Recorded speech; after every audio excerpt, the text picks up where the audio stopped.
정숙 씨는 올해 71. 충남 예산의 작은 마을에서 태어났고 태어난 그 자리에서 인생 대부분을 살아왔다. 그녀의 손등엔 굵은 핏줄이 도드라지고 손가락 마디마디엔 세월의 흔적이 깊이 패여 있다. 그 손으로 얼마나 많은 것들을 만져왔을까. 어린 시절부터 지금까지 쉼없이 무언가를 붙들고 살아온 손이다. 어린 시절 정숙에게 배움은 사치였다. 학교가 끝나면 곧장 집으로 달려가 콩나물 장수통을 머리에 이고 읍내까지 걸어가야 했다. 그 통이 얼마나 무거웠는지 지금도 목덜미에 그때의 아픔이 남아있다. 겨울이면 더욱 혹독했다. 콩나물을 씻기 위해 차가운 우물물에 손을 담그면 손가락 끝이 얼어서 감각이 없어졌다. 그래도 해야 했다. 가족의 생계가 걸린 일이었으니까. 정수가 오늘도 장사 잘 다녀와라. 엄마가 아프니까 내가 해야 한다. 어머니의 말씀에 네하고 대답했지만 사실 정숙은 무서웠다. 읍내 사람들이 자신을 볼 때마다 저에 또 왔네 하며 혀를 차는 소리가 들렸다. 때로는 공부는 안 하고 장사만 한다는 말도 들렸다. 그럴 때마다 정숙은 고개를 더 깊이 숙이고 콩나물통을 더 꼭 붙잡았다. 17살 중학교도 중퇴한 채 읍내 식당에서 주방 보조로 일하던 그해 겨울. 20살 철공소 청년 김대호를 만났다. 그는 정숙에게 예쁘다고 말해주는 첫 번째 사람이었다. 그 말 한마디에 정숙은 세상을 다 얻은 것 같았다. 하지만 결혼 생활은 달랐다. 2년이 벌어오는 게 고작 이거야? 내가 술값도 못 쓰겠네. 대호는 술을 마시면 사람이 바뀌었다. 정숙의 머리채를 잡고 벽에 밀어붙이기 일쑤였고 발로 차는 일도 많았다. 정숙은 온몸이 멍투성이가 되어도 참았다. 갈 곳이 없었으니까. 그런데 뱃속에 아이가 생겼다는 걸 알았을 때 정숙은 처음으로 남편에게 맞서 보려고 했다. 이제 아이도 있으니까 술 좀 줄이세요. 그날 정숙은 남편에게 얼굴을 맞았다. 코에서 피가 흘러나왔지만 그보다 더 큰 상처는 마음에 났다. 그날 밤 정숙은 아무도 모르게 친정으로 도망쳤다. 등에는 가방 하나, 뱃속에는 아이 하나를 데리고. 친정 식구들은 반가워하지 않았다. 결혼한 여자가 어디 친정에 와서 애를 낳아 하는 말들이 쏟아졌지만 정숙은 견뎠다. 배가 부르면 부를수록 뱃속 아이에 대한 사랑은 더 커졌다. 내 딸만은 절대 나처럼 살게 하지 않을 거야. 그 다짐 하나로 정숙은 다시 일어섰다. 유정이가 태어나고 그 작은 얼굴을 보는 순간 정숙은 세상 모든 것을 할 수 있을 것 같았다. 새벽 4시에 일어나 청소일을 나가는 것쯤이야 아무것도 아니었다.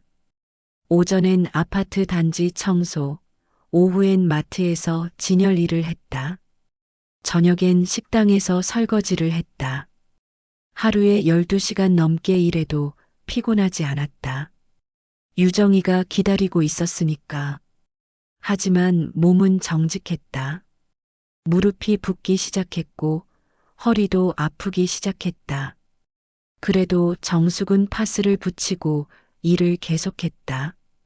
유정이 학원비를 마련해야 했으니까. 새 옷을 사줘야 했으니까. 친구들처럼 문구점에서 예쁜 연필도 사줘야 했으니까. 엄마, 저 수학학원 다니고 싶어요. 수진이도 다니는데. 정숙은 그 말을 듣고 통장을 확인했다. 잔고는 15만 원. 학원비는 한 달에 8만 원이었다. 그날 밤 정숙은 잠을 이루지 못했다. 그리고 다음 날부터 점심을 굶기 시작했다. 물로 배를 채우고 간식거리도 끊었다. 한 달 뒤 유정이가 학원에서 엄마 선생님이 저 머리 좋다고 하셨어요. 하고 뛰어오던 그 순간 정숙은 배고픔도 피로도 다 잊었다. 유정이는 정말 똑똑했다. 초등학교 내내 반장을 했고 중학교 때는 전교 1등을 하기도 했다. 선생님들도 이 아이는 정말 특별해요 하고 칭찬했다. 정숙은 그 말을 들을 때마다 가슴이 벅차올랐다. 우리 딸은 달라. 나처럼 고생하지 않아도 돼. 고등학교 때 유정이가 대학에 가고 싶다고 했을 때 정숙은 망설이지 않았다. 그동안 모아둔 적금을 모두 해약했다. 퇴직금도 전부 대학 등록금으로 썼다. 유정이가 지방 국립대에 합격했을 때 정숙은 혼자 울었다. 기쁨의 눈물이었다. 엄마, 장학금도 받았어요. 그리고 제가 꼭 성공해서 엄마한테 효도할게요. 유정이가 그렇게 말할 때 정숙은 지금까지의 고생이 다 보상받는 느낌이었다. 대학 4년 동안 정숙은 더욱 열심히 일했다. 유정이가 친구들과 어울리며 대학 생활을 즐길 수 있게 용돈도 꼬박꼬박 보냈다. 가끔 엄마 괜찮아요? 하고 묻는 유정이에게 괜찮다. 공부만 열심히 해라 하고 답했다. 유정이가 대학을 졸업하고 서울의 괜찮은 회사에 취직했을 때 정숙은 정말 자랑스러웠다. 그리고 2년 후 유정이가 결혼한다고 했을 때 정숙은 또 한 번 전 재산을 털었다. 전세금 4천만 원을 마련하기 위해 정숙은 그동안 모아둔 적금을 또 해약했다. 퇴직금도 일부 썼다. 중고차도 알아봐서 유정이 부부가 타고 다닐 수 있게 했다. 혼수는 많이 해주지 못했지만 정성만큼은 누구보다 많이 들였다. 어머니, 정말 고맙습니다. 저희가 잘 살게요. 사위 이창수가 그렇게 인사할 때 정숙은 마음이 따뜻했다. 착한 사람을 만나서 다행이라고 생각했다. 결혼 후에도 정숙은 딸을 자주 챙겼다. 유정이가 입덧이 심하다고 하면 소화가 잘 되는 반찬을 만들어 배달했다. 병원에 갈 때도 함께 따라갔다. 그리고 손주가 태어나자 정숙의 삶은 완전히 손주 중심으로 바뀌었다. 엄마, 애 좀 봐줘요. 저 육아휴직 끝나고 회사 복직해야 해요. 유정이의 그 부탁에 정숙은 서울로 올라갔다.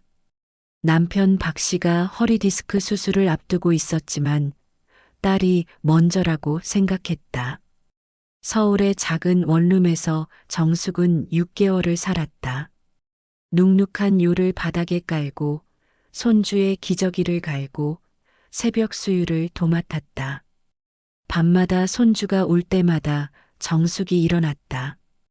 유정이는 엄마가 해주시니까 편하다 하며 푹 잤다. 낮에는 손주를 업고 마트에 장을 보러 가고 저녁에는 이유식을 만들었다. 정숙의 관절은 더욱 아파졌지만 손주가 웃으면 그 아픔도 잊었다. 손주가 할머니하고 부르는 그 순간이 정숙에게는 세상에서 가장 행복한 시간이었다.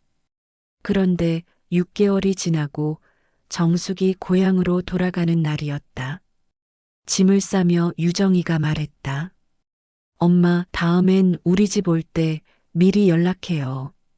갑자기 올라오는 건 우리 생활에 지장이 있어요. 정숙은 순간 말문이 막혔다. 갑자기 부탁한 건 유정이었는데. 하지만 정숙은 그저 웃으며 고개를 끄덕였다. 그래, 알았다. 미안하다. 하지만 속으로는 뭔가가 서서히 부서지는 느낌이 들었다. 기차에 앉아 창밖을 보며 정숙은 생각했다. 내가 뭘 잘못했을까? 그 작은 의문이 정숙의 마음속에 균열을 만들기 시작했다. 그날 이후 정숙은 변했다. 평소라면 이틀에 한 번씩 보내던 안부 문자도 주말마다 하던 안부 전화도 뚝 끊어버렸다. 남편 박 씨는 그런 정숙을 보며 걱정스러운 눈빛을 보냈다. 여보, 유정이한테 연락은 해봤어? 왜? 내가 왜 먼저 연락해야 하는데? 갑자기 온다고 싫어하는데. 정숙의 목소리에는 평소에 없던 날카로움이 섞여 있었다. 박 씨는 더 이상 묻지 않았다. 40년 넘게 함께 산 아내가 어떤 기분인지 충분히 알고 있었으니까. 한 달이 넘도록 연락이 없자 정숙의 마음은 묘하게 편해졌다. 아침에 일어나서 딸 걱정부터 하지 않아도 되고 손주 생각에 잠 못 이루지 않아도 되었다. 대신 정숙은 자신의 몸을 돌보기 시작했다. 그동안 미뤄왔던 건강검진도 받고 무릎 치료도 받기 시작했다. 병원에서 의사는 말했다. 어머니, 무릎 상태가 많이 안 좋으시네요. 관절염이 꽤 진행됐어요. 무거운 것 드시면 안 되고 오래 서 계시는 것도 피하셔야 해요. 정숙은 씁쓸하게 웃었다. 지금까지 딸과 손주를 위해 무거운 것도 들고 하루 종일 서서 일했는데 이제 와서 몸을 아끼라니. 그래도 혈압약을 챙겨 먹고 무릎 보호대도 착용하기 시작했다. 그런데 5주가 지난 어느 금요일 저녁 유정이에게서 전화가 왔다. 정숙은 핸드폰 화면을 한참 바라보다가 받았다. 여보세요. 엄마, 요즘 왜 연락이 없어요? 무슨 일 있으세요? 유정이의 목소리는 평소와 별반 다르지 않았다. 마치 자신이 한 달 넘게 연락을 끊은 게 대수롭지 않다는 듯. 별일 없어? 좀 바빴지. 내 아빠 병원 다니는 것도 있고. 그럼 미리 말이라도 해줘야죠. 저 혼자 얼마나 정신없는지 몰라요. 회사 일도 바쁘고 애 키우는 것도 힘들고. 정숙은 전화기를 꽉 쥐었다. 자신도 힘들다는 얘기는 하지 않고 오히려 미리 말하지 않았다고 나무라는 딸의 말이 가슴을 찔렀다. 그래, 미안하다. 다음부턴 얘기를 해줄게. 그리고 엄마, 다름 아니라. 혹시 이번 주말에 애 좀 봐주실 수 있어요? 결국 이거였다. 정숙은 속으로 한숨을 쉬었다. 한 달 넘게 연락 없다가 갑자기 전화한 이유가 또 부탁이었다. 왜? 무슨 일인데? 창수 오빠가 친구들이랑 여행 간대요. 대학 동창들이랑 오랜만에 만나는 거라고. 저도 좀 쉬고 싶어요. 요즘 너무 힘들어서. 정숙은 식탁에 앉아 자신의 무릎을 내려다봤다. 무릎 보호대가 눈에 들어왔고 옆에는 혈압약이 놓여 있었다. 그리고 서서히 마음속에서 말이 올라왔다. 유정아, 요즘은 좀 엄마도 힘들다. 전화 너머로 잠시 침묵이 흘렀다. 그리고 유정이의 목소리가 들렸는데 평소보다 날카로웠다. 힘들다고요? 아니, 애 맡아주는 게 그렇게 힘든 일이에요? 그냥 하루 이틀인데. 정숙은 가슴이 답답해졌다. 애 맡아주는 게 힘든 일이 아니라고. 6개월 동안 서울에서 밤낮 없이 돌봐준 일은 기억도 안 나는 건가? 힘든 일이 아니라. 엄마도 나이가 있고 몸도 아프고. 아, 진짜. 엄마, 왜 이렇게 예민해요? 예전엔 안 그러셨는데. 예민하다고? 정숙은 핸드폰을 더 꽉 쥐었다. 자신의 아픔을 호소하는 게 예민한 거라고 하는 딸의 말이 믿기지 않았다. 예민한 게 아니라 솔직히 말해요, 엄마. 저도 힘들어요. 다 엄마 덕분에 여기까지 온 건 맞지만 그건 다 옛날 얘기잖아요. 정숙은 숨이 막혔다. 옛날 얘기, 자신이 평생에 걸쳐 쏟아부은 희생과 사랑이 그냥 옛날 얘기라고? 옛날 얘기라니. 이제는 엄마도 너무 감정적으로 굴지 말고 애기 봐주지 않을 거면 우리 서로 좀 거리를 두고 지내는 게 서로 좋을 것 같네요. 감정적이라고? 정숙은 눈물이 핑 돌았다. 딸을 위해 모든 걸 희생한 자신을 두고 감정적이라고 말하는 유정이가 낯설었다. 거리를 둔다는 게 무슨, 그렇게 애를 봐주기 싫으면 엄마도 이제 좀 엄마 인생 사세요. 우리도 우리 방식대로 살게요. 그냥 남처럼 지내면 덜 불편하지 않을까요? 남처럼 지내자. 그 말이 정숙의 가슴을 칼로 찌르는 것 같았다. 정숙은 말이 나오지 않았다. 입술이 바들바들 떨렸다. 정숙은 전화를 끊어버렸다. 그리고 식탁에 엎드려 울었다. 시십 년 넘게 참아왔던 눈물이 쏟아졌다. 콩나물 장수를 하며 손가락이 얼었을 때도, 남편에게 맞았을 때도, 딸을 위해 점심을 굶었을 때도 울지 않았는데 이제야 울었다.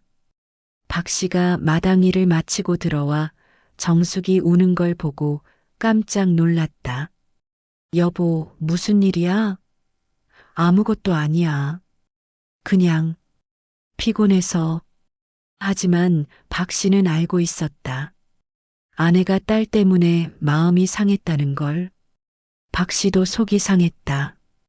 유정이가 어떻게 그런 말을 할 수 있을까 싶어서 그날 밤 정숙은 잠들지 못했다. 남처럼 지내자는 딸의 말이 계속 머리에 맴돌았다. 정말 남이 되고 싶다면 남이 되어보자. 정숙은 그렇게 마음먹었다. 다음 날부터 정숙은 유정이의 카카오톡 메시지를 읽지 않았다. 전화가 와도 받지 않았다. 유정이는 처음에는 엄마 왜 전화 안 받아요? 라고 문자를 보냈지만 정숙은 답하지 않았다. 일주일이 지나자 유정이의 메시지도 뜸해졌다. 그리고 2주가 지나자 아예 연락이 없어졌다. 정숙은 씁쓸했다. 역시 자신이 필요할 때만 연락하던 딸이었구나. 한 달이 지났다. 정숙은 그동안 딸에게 쏟았던 에너지를 자신에게 쏟기 시작했다. 미용실에도 가고 친구들과 만나기도 했다. 오랜만에 만난 친구 영자가 말했다. 정수가 요즘 얼굴이 좋아졌네. 뭔 좋은 일 있어? 별일 없어? 그냥 스트레스가 좀 줄었지. 딸 때문에 스트레스 받았나? 그래도 딸이 그렇게 잘 됐는데. 정숙은 씁쓸하게 웃었다. 잘된 딸이 뭐 소용인가. 엄마를 남처럼 대하는데. 그런데 2달이 지난 어느 날 예상치 못한 일이 일어났다. 유정이가 아니라 사위 이창수에게서 전화가 온 것이다. 어머니, 안녕하세요. 창수예요. 그래. 무슨 일인가? 어머니, 혹시 이번에 아파트 전세 계약 갱신하는데 전세금을 좀 올려달라고 하더라고요. 2천만 원 정도요. 정숙은 순간 멈칫했다. 아, 그 아파트.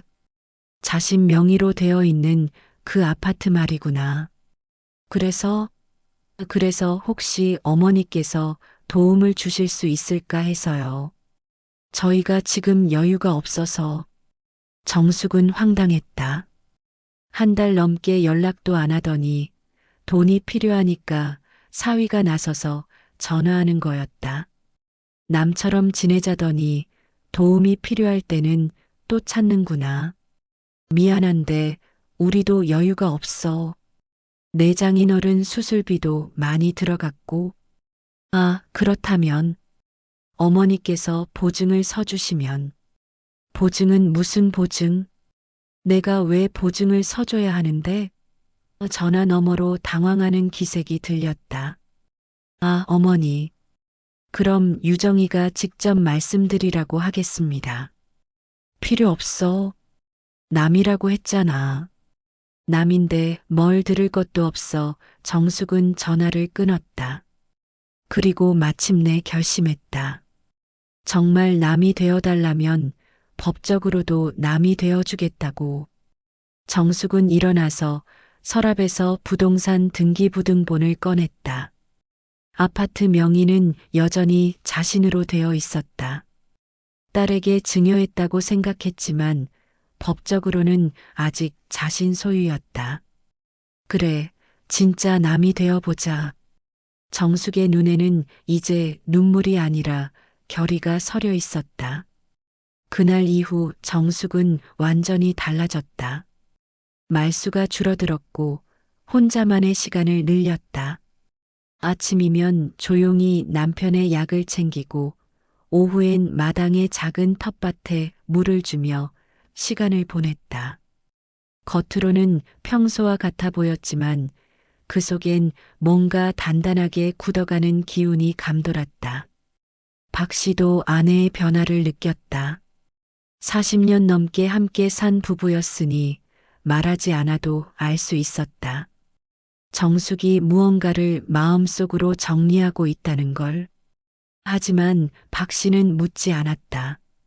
아내가 스스로 결정할 때까지 기다려주는 게 남편의 역할이라고 생각했으니까. 일주일이 지난 어느 오후 정숙은 마을 농협에 들렀다. 창구 직원에게 예금 잔고를 확인해 달라고 했다. 어머님, 현재 잔고가 380만 원 있으시네요. 정숙은 고개를 끄덕였다. 많지 않은 돈이었지만 앞으로 필요한 일을 하기엔 충분했다. 그리고 집으로 돌아와 서랍 깊숙이 넣어둔 서류들을 꺼냈다. 부동산 등기부등본, 은행 거래 내역서, 그리고 딸에게 전세금을 보내줄 때의 송금 영수증들. 서류를 하나씩 살펴보며 정숙은 확인했다. 아파트의 법적 소유자는 여전히 자신이었다.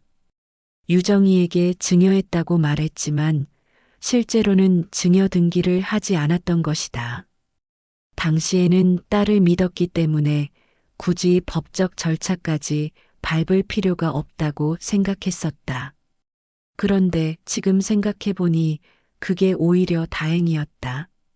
정숙은 핸드폰을 들고 인터넷을 검색했다. 증여 철회, 부모 자식 증여 취소. 60대가 넘어서 스마트폰을 배운 덕분에 이런 검색도 할 수 있게 되었다. 검색 결과를 보니 증여자가 수증자 받은 사람로부터 심한 모독을 당했을 경우 증여를 취소할 수 있다고 나와 있었다. 심한 모욕. 정숙은 그 단어를 되뇌었다. 남처럼 지내자는 말이 심한 모욕이 아니고 뭐란 말인가. 평생 희생한 어머니에게 그런 말을 하는 게 모욕이 아니면 뭐란 말인가. 다음 날 정숙은 읍내의 작은 법무사 사무소를 찾아갔다. 김 법무사는 60대 중반의 온화한 인상을 가진 사람이었다. 어머님, 무슨 일로 오셨나요? 정숙은 천천히 자신의 상황을 설명했다. 딸에게 아파트를 사주었지만 법적으로는 아직 자신 명의라는 것, 딸이 자신에게 남처럼 지내자고 말했다는 것, 그리고 이제는 그 아파트를 되찾고 싶다는 것을. 김 법무사는 정숙의 말을 끝까지 들었다. 그리고 고개를 끄덕였다. 어머님, 충분히 가능합니다. 증여 철회 사유가 명백해 보이네요. 다만 법정에서 입증할 수 있는 증거가 필요합니다. 증거요? 네.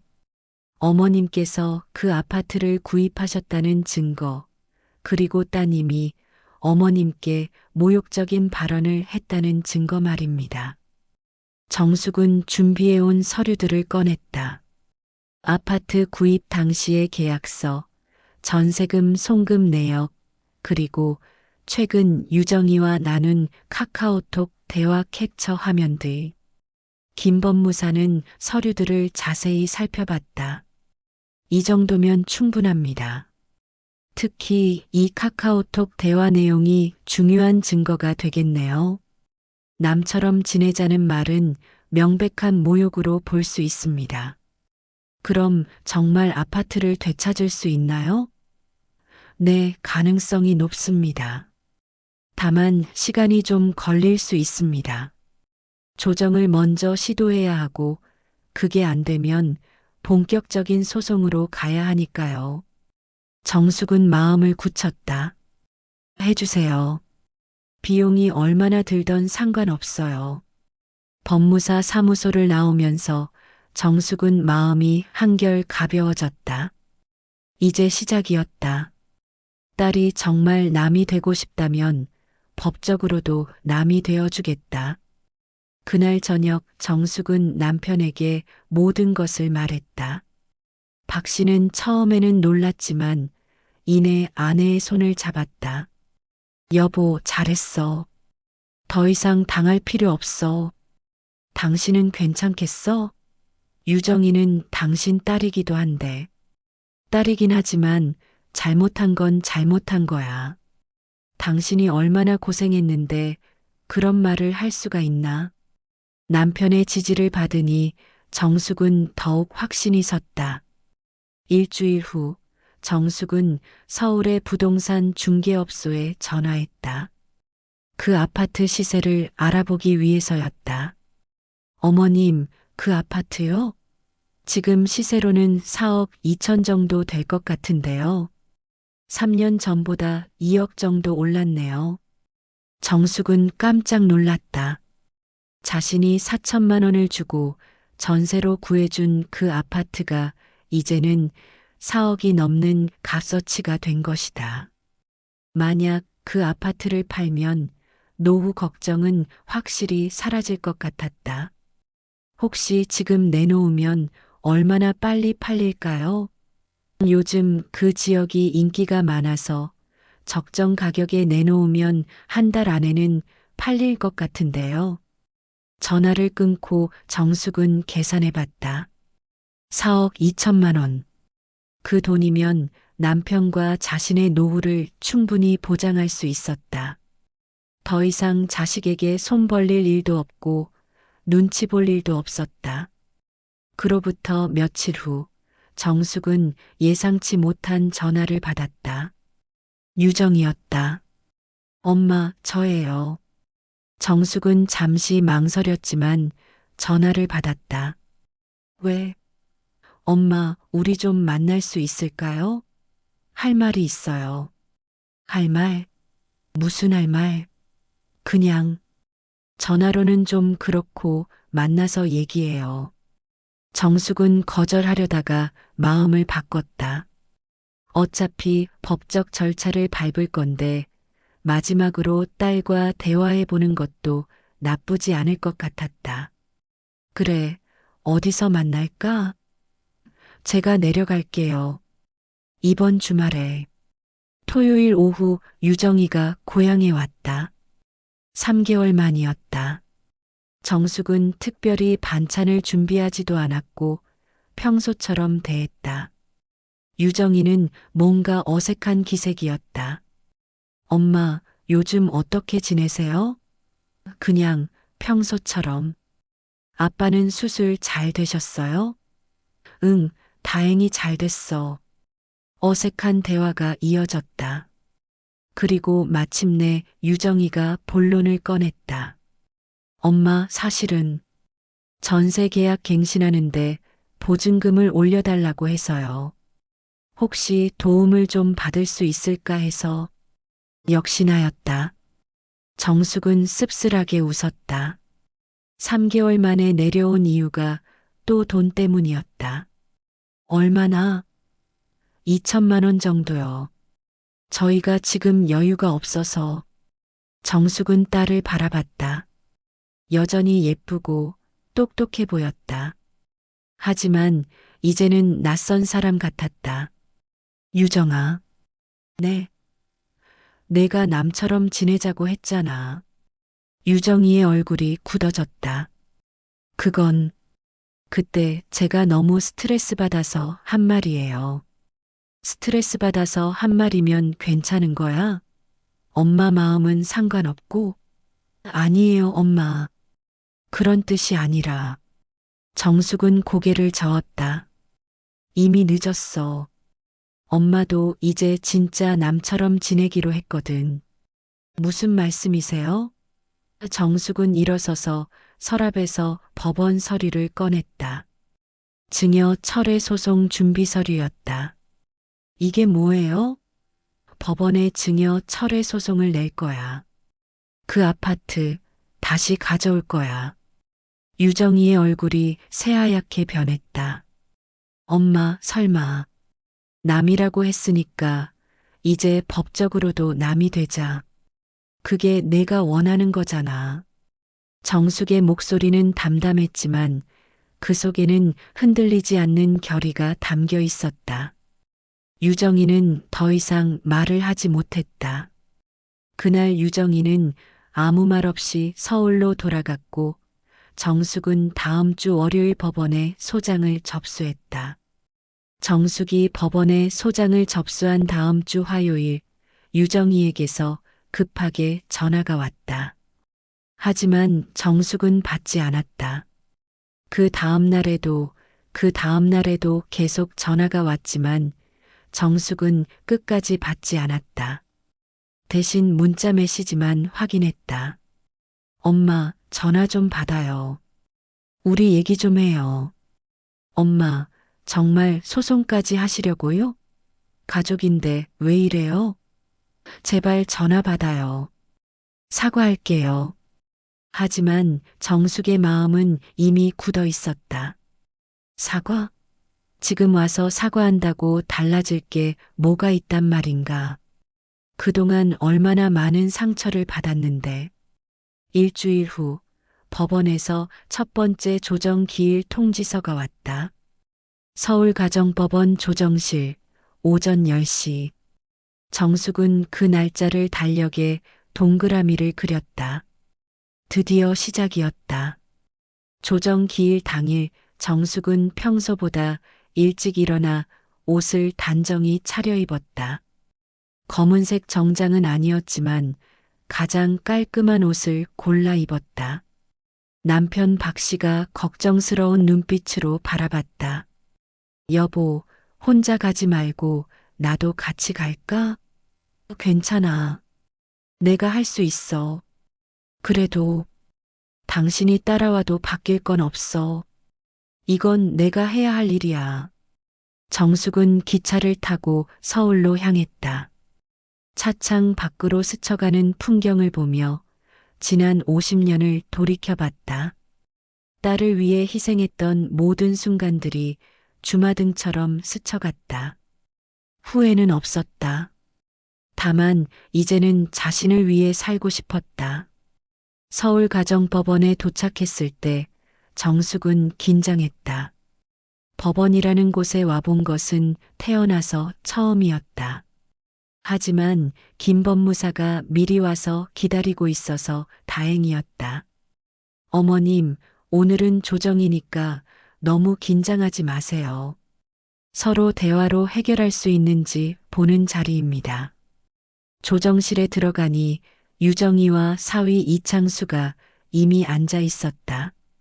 3개월 만에 보는 딸이었다.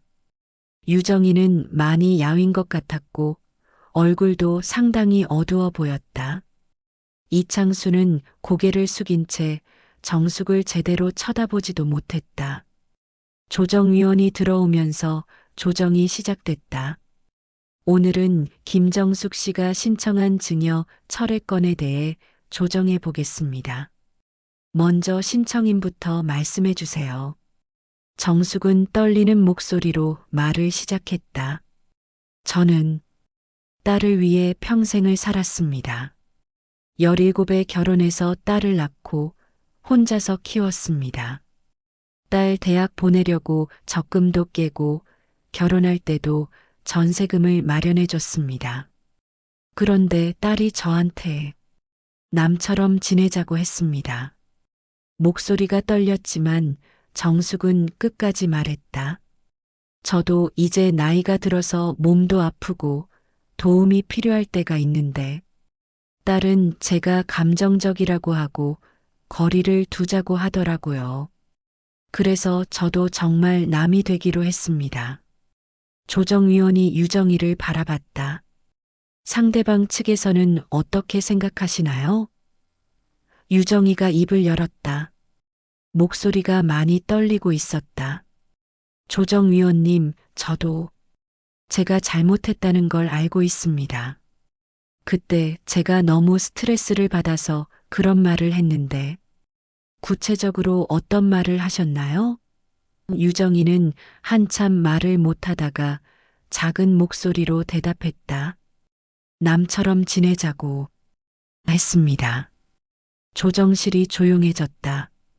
조정위원도 잠시 말을 잇지 못하는 것 같았다. 그런 말을 하신 특별한 이유가 있나요? 그때 제가 직장 일도 힘들고 육아도 힘들어서 예민해져 있었어요.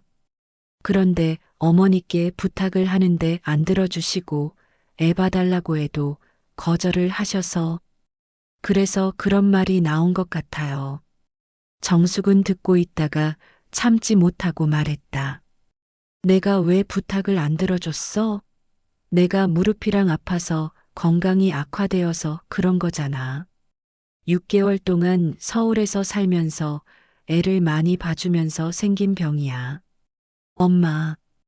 그리고 애 봐달라고 한 것도 내가 먼저 연락해서 부탁한 거잖아.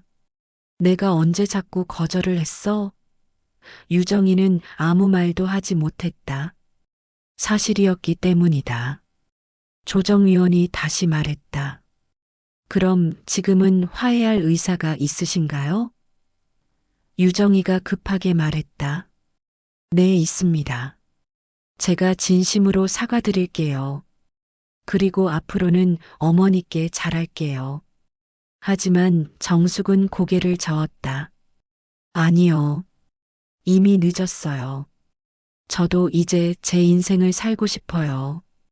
엄마, 한 번만 더 기회를 주시면. 기회는 지금까지 충분히 있었어. 그런데 내가 선택한 게 남처럼 지내자였잖아. 조정이 결렬되자 정식 재판으로 넘어갔다. 한 달 후 첫 번째 공판 기일이 잡혔다.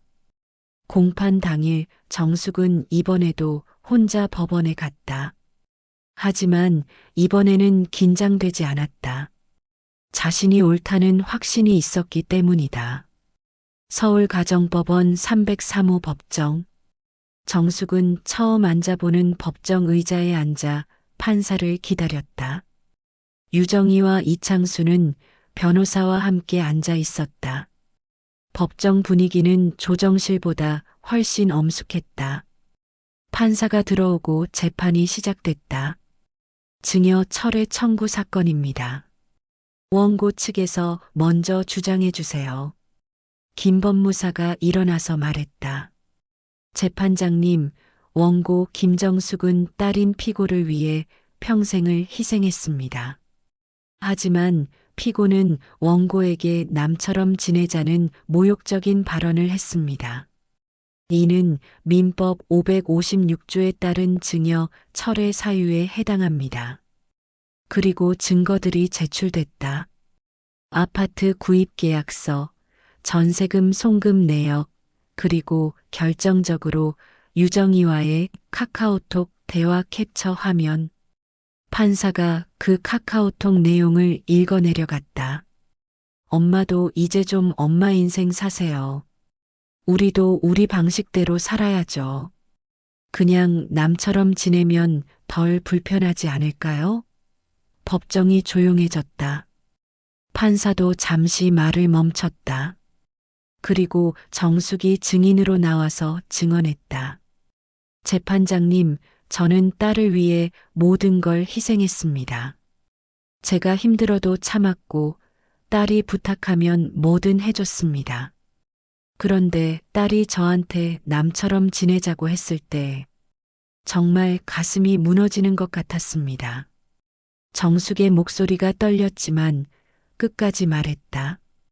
저도 이제 나이가 들어서 몸도 아프고 딸의 도움이 필요할 수도 있는데 딸은 저를 남처럼 대하겠다고 했습니다. 그럼 저도 정말 남이 되고 싶습니다. 피고 측 변호사가 반박했다.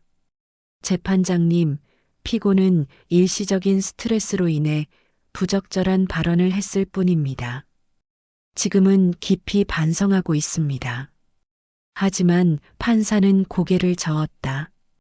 증거를 보니 피고의 발언이 단순한 실수라고 보기는 어렵겠습니다.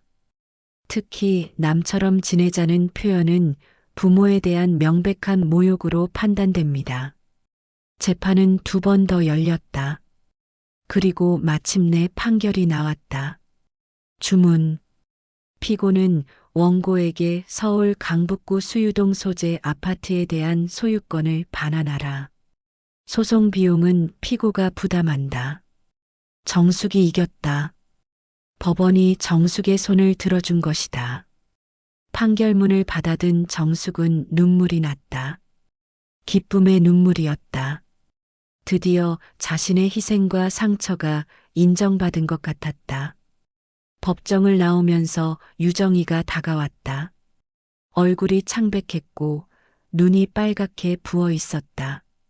엄마, 이제 남이니까 엄마라고 부르지 마. 엄마, 제발. 한 번만 더. 정숙은 딸을 똑바로 바라봤다. 그리고 차분한 목소리로 말했다.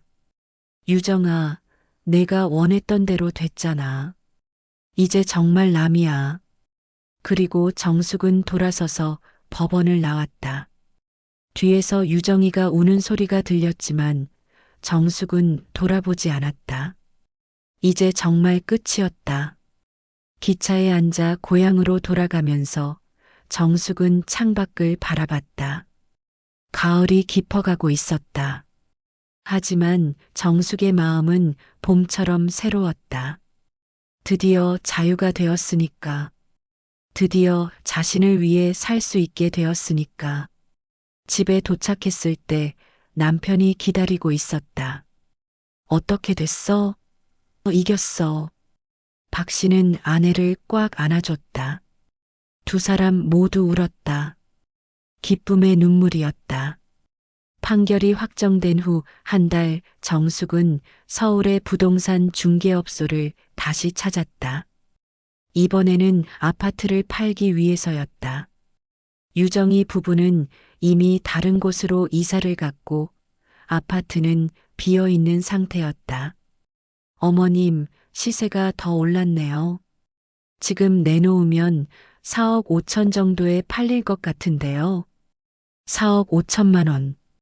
정숙은 그 숫자를 되뇌었다. 자신이 4천만 원을 들여 마련해 준 집이 이제는 4억 5천만 원의 가치가 된 것이다. 10배가 넘게 오른 셈이었다. 좋습니다. 바로 매물로 내주세요. 네, 알겠습니다. 그런데 금매는 아니시죠? 조금 기다리시면 더 좋은 가격에 팔 수 있을 텐데요. 아니요, 빨리 처리하고 싶어요. 정숙의 마음은 이미 결정되어 있었다. 더 이상 그 아파트와 연결되어 있고 싶지 않았다. 딸과의 아픈 기억들이 담긴 곳이었으니까. 2주 후 아파트는 4억 3천만 원에 팔렸다. 정숙은 그 돈을 받고 은행에 갔다. 창구 직원이 놀란 표정으로 말했다. 어머님, 이렇게 큰 금액은 보통 여러 은행에 분산해서 예치하시는 게 좋은데요. 그럼 그렇게 해주세요. 그리고 남편 명의로도 반반 나눠서 넣어주세요. 정숙은 2억씩 자신과 남편 명의로 나누어 예금했다. 그리고 나머지 3천만 원은 당장 쓸 수 있는 통장에 따로 넣었다. 이제 노후 걱정은 완전히 사라졌다. 은행을 나오면서 정숙은 이상한 기분이었다. 후련하면서도 약간 허전했다. 50년 넘게 딸을 위해 살아온 인생이 이렇게 끝나는 것이 현실적으로 느껴지지 않았다. 집으로 돌아와서 남편에게 모든 과정을 설명했다. 박 씨는 통장을 보더니 한숨을 쉬었다. 여보, 이제 정말 끝났네. 응, 끝났어. 이제 우리만 생각하고 살자. 그날 밤 정숙은 오랜만에 편안하게 잠들었다. 지난 몇 달간 계속 마음에 걸렸던 일들이 모두 정리된 후였다. 다음 날부터 정숙의 새로운 삶이 시작됐다. 우선 오래전부터 하고 싶었던 일들을 하나씩 시작했다. 마을 도서관에서 책도 빌려 읽고 경로당에서 하는 요가 교실에도 다니기 시작했다. 요가 교실에서 만난 순희 씨와 금방 친해졌다. 순희 씨도 비슷한 경험이 있었다. 정숙 씨, 나도 아들한테 배신당한 적이 있어. 그때 얼마나 속상했는지 몰라. 어떻게 극복하셨어요? 그냥 체념했지 뭐. 자식은 자식대로 살아가는 거고 우리는 우리대로 사는 거야. 그런데 정숙 씨는 대단해. 나는 그냥 참고 살았는데 정숙 씨는 법정까지 가서 권리를 찾았잖아. 순희 씨의 말을 들으며 정숙은 자신이 한 일에 대해 확신을 가졌다. 그냥 참고 사는 것보다는 자신의 권리를 찾은 게 훨씬 나았다. 몇 주 후 정숙과 박 씨는 큰 결정을 했다. 평생 살던 집을 떠나기로 한 것이다. 여보, 우리 이사 가자. 어디로? 경기도 가평 쪽에 전원주택 단지가 있다던데. 거기서 조용히 살면 어떨까? 박 씨는 처음에는 망설였다. 평생 살던 곳을 떠나는 게 쉽지 않았으니까. 하지만 아내의 마음을 이해했다. 딸과의 아픈 기억들이 곳곳에 남아있는 이곳에서 새 출발을 하기는 어려울 것 같았다. 좋아. 가보자. 가평 전원주택 단지를 둘러본 정숙은 마음에 드는 집을 발견했다. 작지만 햇살이 잘 들고 마당에는 작은 텃밭도 있었다. 무엇보다 개울 소리가 들리는 조용한 곳이었다. 이 집으로 하자. 1억 5천만 원에 전원주택을 사고 나머지 돈으로는 차근차근 집을 꾸몄다. 오랫동안 사용했던 가구들은 대부분 버리고 새로운 가구들로 채웠다. 정말 새로운 시작이었다. 이사한 지 한 달 후 정숙은 마당에 작은 텃밭을 만들었다. 상추, 깻잎, 고추 등을 심었다. 흙을 만지며 씨앗을 심는 일이 이렇게 즐거운 줄 몰랐다. 예전에는 딸 걱정, 손주 걱정에 이런 여유가 없었는데, 여보, 이렇게 사는 게 진짜 사는 것 같아. 박 씨도 마당에서 나무 벤치를 만들며 즐거워했다. 두 사람 모두 이런 평온한 삶이 가능하다는 걸 처음 알았다. 가을이 되자 정숙은 새로운 취미를 찾았다. 마을 문화센터에서 하는 서예 교실에 다니기 시작한 것이다. 붓을 잡고 한 글자 한 글자 쓰는 일이 명상하는 것 같았다. 서예 선생님이 말했다. 정숙 씨, 글씨가 참 차분하고 좋네요. 마음이 편안하신 것 같아요. 네, 요즘 정말 마음이 편해요. 그것은 진심이었다. 정숙은 지난 50년간 이렇게 마음이 편한 적이 없었다. 항상 딸 걱정, 손주 걱정으로 마음이 무거웠는데 이제는 그런 짐이 없었다. 겨울이 오자 정숙은 독서에 빠졌다. 평생 딸을 위해 바빠서 책을 읽을 시간이 없었는데 이제는 하루에 몇 시간씩 책을 읽었다.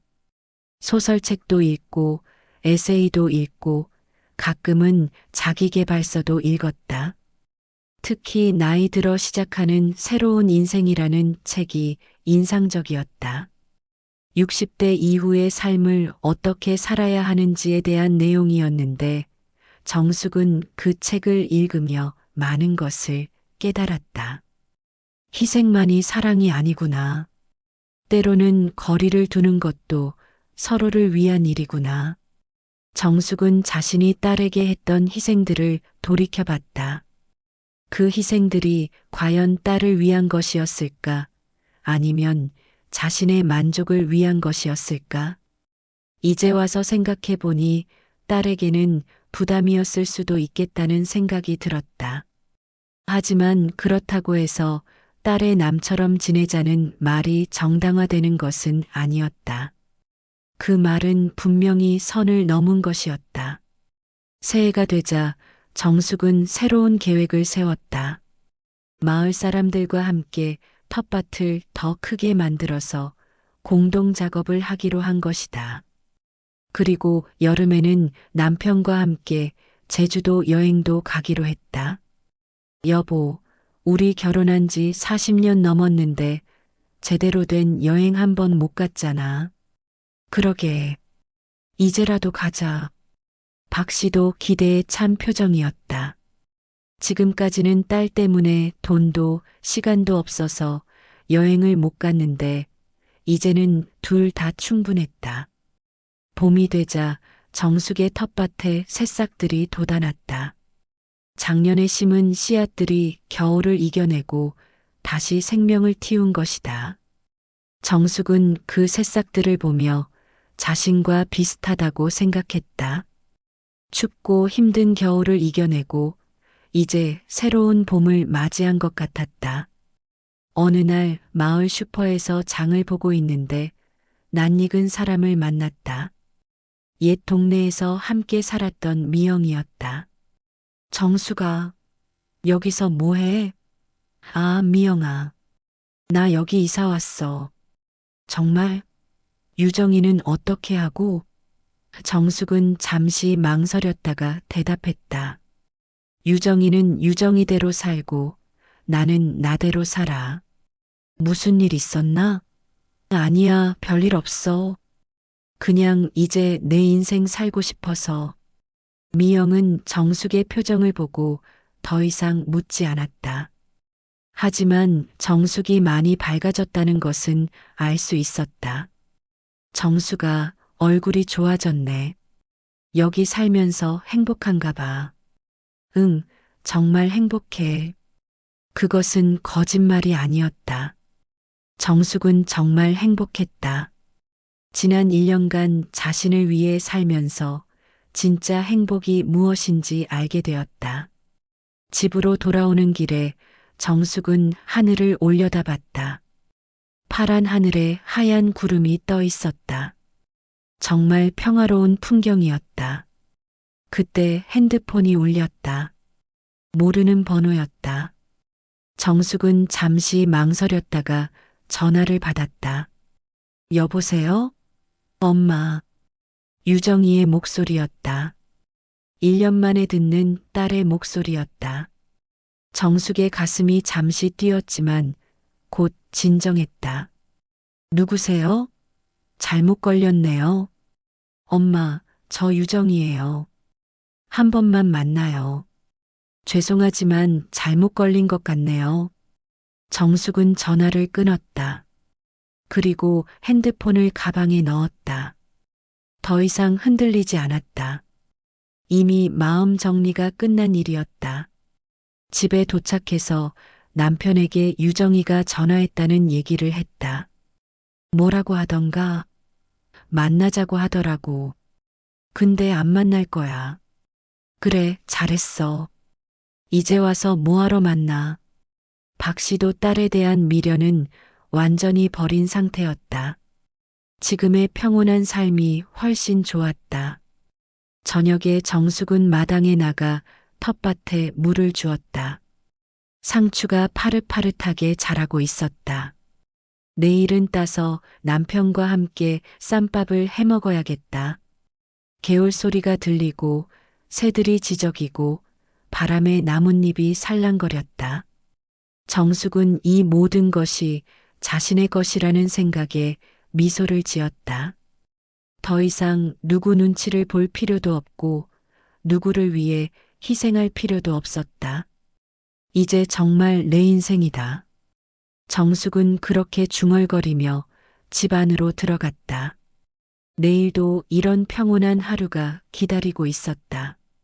그리고 그 다음 날도, 그 다음 날도, 앞으로 남은 인생이 모두 자신의 것이라는 생각에 정숙은 행복했다. 70대의 새로운 시작. 정숙의 진짜 인생이 이제야 시작된 것이었다. 혹시 여러분도 자녀에게 배신감을 느껴본 적이 있으신가요?